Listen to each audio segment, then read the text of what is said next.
વડનગરમાં ઘેરૈયા ચૌદસની ભવ્ય ઉજવણી કરવામાં આવી। હોળીના પૂર્વ સંધ્યાએ ઘેરૈયા ચૌદસની ભવ્ય ઉજવણી કરાઈ હતી।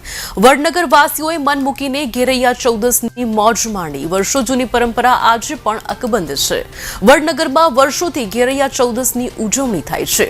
મોઢ બ્રાહ્મણો દ્વારા આયોજન કરવામાં આવ્યું હતું, જ્યાં સંતાન ઈચ્છતો પરિવાર માનતા માને છે।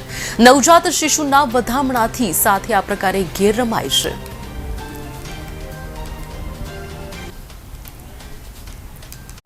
આજની જે ઘેરની જે પરંપરા જે છે એ રાસ નથી પણ દાંડિયા છે અને હોળીના ઘેર નિમિત્તે હોળી નિમિત્તે બાળકોને જેને હોળીનો પહેલો જે બાળકનો જન્મ થયો હોય એની પહેલી હોળી હોય એને અહીં આગળ ઘેરૈયા તરીકે રમવા માટે લાવવામાં આવે છે।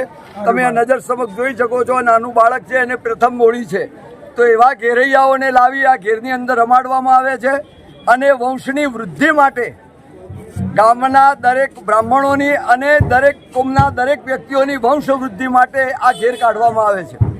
કેટલા વર્ષોથી આ પરંપરા? છેલ્લા 700-800 વર્ષથી પરંપરા નીકળે છે। એનું ગવર્મેન્ટ દ્વારા જાહેરનામું પણ બહાર પાડવામાં આવે છે કે આ મોઢ બ્રાહ્મણોની ઘેર મોઢવાડાના ચાતરેથી નીકળશે અને નગરમાં આ રીતે ફરી બજારમાં રમશે અને નગરમાં ફરીને પોતાના નિજ સ્થાને પરત થશે।